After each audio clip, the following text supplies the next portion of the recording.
కర్ణాటక బోరుబావి ఘటన మరవక ముందే మరో బాలుడు బావిలో పడిపోయిన ఘటన మధ్యప్రదేశ్ రేవా జిల్లాలో చోటు చేసుకుంది. అతన్ని రక్షించేందుకు అధికారులు రెస్క్యూ ఆపరేషన్ చేపట్టారు.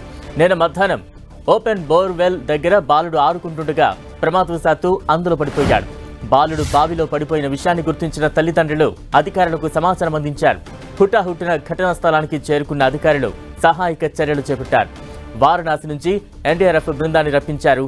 బోరుబావి 70 అడుగుల లోతు ఉండగా బాలుడు 40 అడుగుల లోతులో ఉన్నట్లు గుర్తించారు.